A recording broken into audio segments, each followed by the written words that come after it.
So, to start this video, I wanted to say that this is not Borderlands gameplay in the background, because on my first video where I tried to get Nintendo Switch gameplay, because I have a Nintendo Switch, it was a birthday gift, I tried to get gameplay using my phone's camera, but my phone's camera is not the best, so I'm not going to be able to do that. And since there is no Borderlands Mobile, thank God, or it would probably be shit, there is no Borderlands Mobile, so you're stuck with the random free mobile game I found on the App Store. And about that, I am genuinely going to try and find good mobile games to do content on, because at least until I have a PC, which there's probably going to be other things I buy before I buy a PC, you're stuck with the random mobile games that I find on the App Store. I don't like it either, but I'm poor as shit and I don't have a PC, so I can't really get any good gameplay. But I just wanted to make this video about my favorite game series of all times, other than like BioShock and Halo and a few others, is Borderlands. Borderlands 1, Borderlands 2, Borderlands the pre-sequel, Tales from the Borderlands, and unfortunately Borderlands 3. But I love most of these games because of both my personal history with them and a few other reasons we're going to talk about in a minute. But I just wanted to make these videos on the Borderlands game series as a whole because it's just amazing. I can't go a day where I don't at least play one of the Borderlands games for at least an hour. And it's amazing. Borderlands 2 is one of my favorite games of all time. And I just love it. I'm just a huge fan of it. And I always have been, at least since I was at least 9. Which, when I was 9, it was... Okay, so from 2008, 2010... So wait, no. 2008. Wait, 2009. 2011.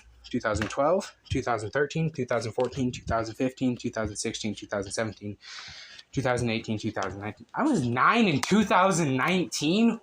Holy shit, I'm fucking old. I'm probably doing that math wrong. But either way, up until I was 9, I basically didn't really do anything with the Borderlands series, but then I turned 9 and started playing the Borderlands series. I had heard about it up until that point where... Essentially, I had heard about it up until that point from a non-biological older brother who let me actually play Borderlands the pre-sequel with him. I played as Claptrap and had no fucking clue what I was doing. I just wanted to play as the silly, funny robot. He, on the other hand, my older brother, got to play Borderlands 2 with him. And their logic for not letting me play Borderlands 2 was that it was too hard. I don't really understand what they meant, but... Either way, I missed out on a amazing gaming experience of Borderlands 2 when I was 9 and instead played as Claptrap in Borderlands the pre-sequel. Now, Claptrap is one of my favorite characters in every game that he's in, but back to the point. Essentially, ever since I heard about the Borderlands franchise and started playing the Borderlands franchise, I was in love. I loved it so much. And we're going to start with Borderlands 1 and why I love that game in particular, because I just want to go chronologically. So, Borderlands 1. It's an amazing game. I really like it's not known for having a good story in the Borderlands community. I mean, Commandant Steele was set up to be an amazing villain, but then kind of just dies, and then you fight the Destroyer, something that wasn't even supposed to be there, I guess. Because the Vault Hunters didn't know about it, he was just suddenly there. And there is a reason why in the lore, but we're going to get to that in a minute. But at the time, the story wasn't good, mainly because there wasn't really meant to be a story per se. It was originally, I think it was 2K Games, or no, not 2K, Gearbox. 2K is the publisher, but they also make Borderlands, BioShock. God damn it, I cannot talk today. 2K makes BioShock, but publishes Borderlands 2. Gearbox makes Borderlands. There I go. There, I got it right. Essentially, it was Gearbox's random weapon generator that was the main focal point of Borderlands 2. Not Borderlands 2, fuck. I played Borderlands 2 way more than any of the other games. So if you hear me say Borderlands 2 at all, just know I'm referring to Borderlands as a whole. But it was originally meant to be built around Borderlands 1 random weapon generator. And how it was supposed to work was to give a weapon a random name, a random stat to the weapon, random stats to the weapon, and random parts to the weapon, as well as a random level to the weapon. Obviously, this can be affected by your level, game stage, stuff like that. So, essentially, you got a combination of parts manufacturers' names, stats, and levels. And with these and the infinite possibilities, there's literally a gazillion guns in the game, which was where the whole part of the advertising came in with, there's a gazillion guns, which still sounds fucking awesome. But in Borderlands 1, I really liked the characters more specifically. It introduced me to one of my favorite characters of all time, Claptrap, and my second favorite character of all time, Scooter, who unfortunately does pass later in the series. Spoilers, by the way. I don't really care if you haven't played Borderlands, go play it. But Scooter was one of my favorite characters. I loved Scooter. He was amazing. I love Claptrap. He's amazing. But it introduced me to the Vault Hunters, and I fell in love. Like Lilith. Like, I thought Lilith was so cool and hot, and at the time, I didn't want to be her, per se. I just wanted to be with her, per se. Now, I want to be her in more than one way, obviously. In more than one way.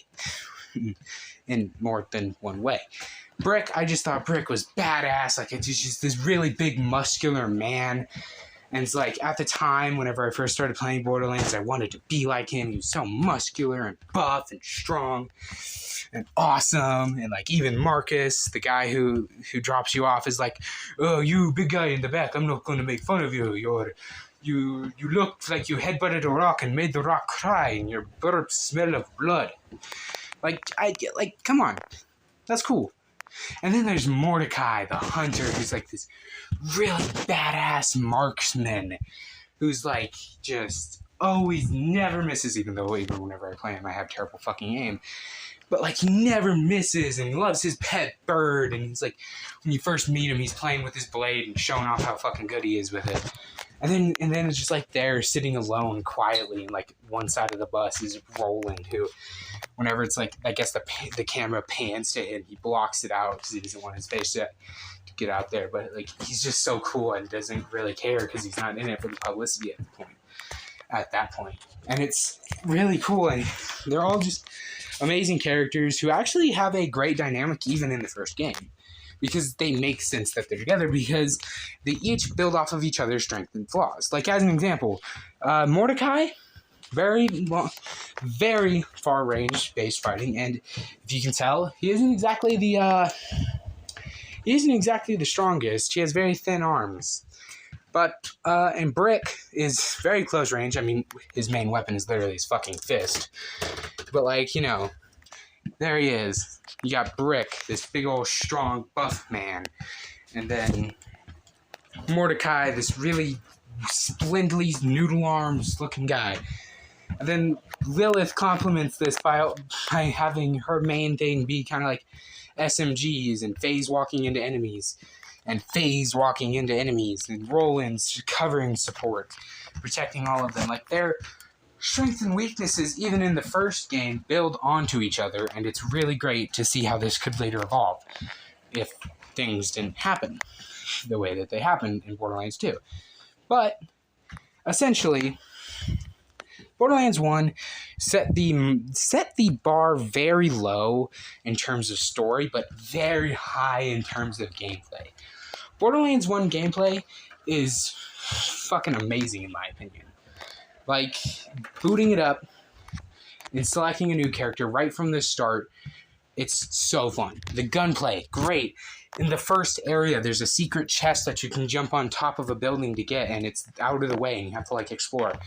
And it really sets up, like, the whole, you have to find stuff and explore for stuff that if you want to go out of the way to explore for stuff, you're going to get rewarded.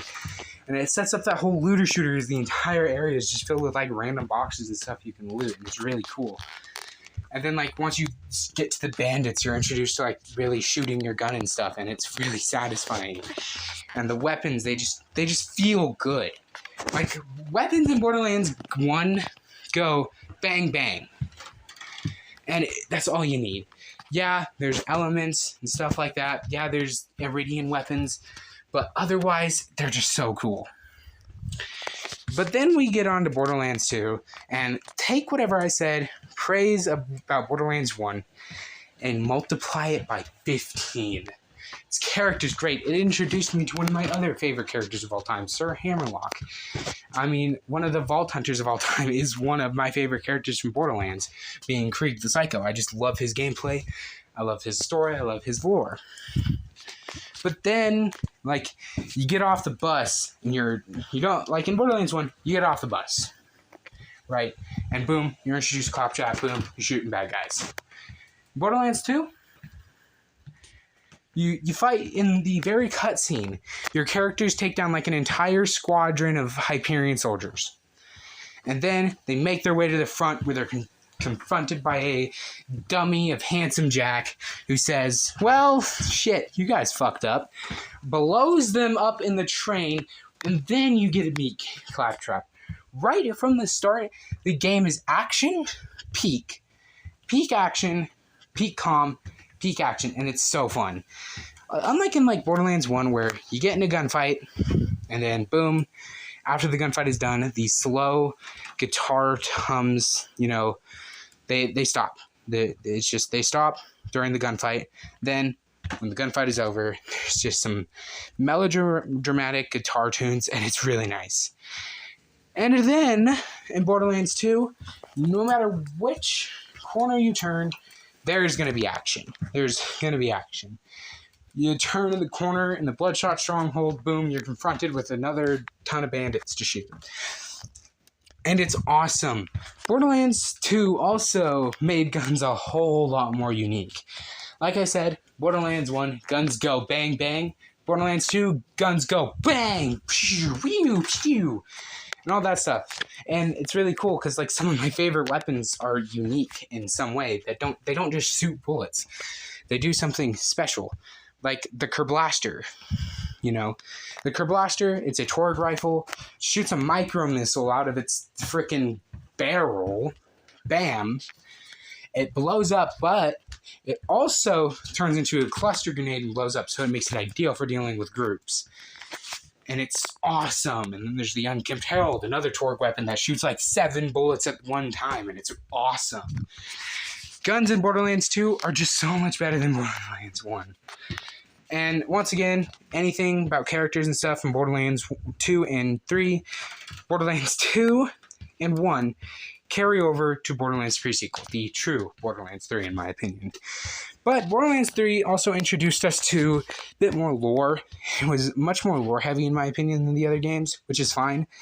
I absolutely love lore in video games. I have nothing against lore in video games. In fact, I love lore in video games. But it was definitely a lot more lore heavy. It introduced us to scav weapons, which are bandit weapons, but scav.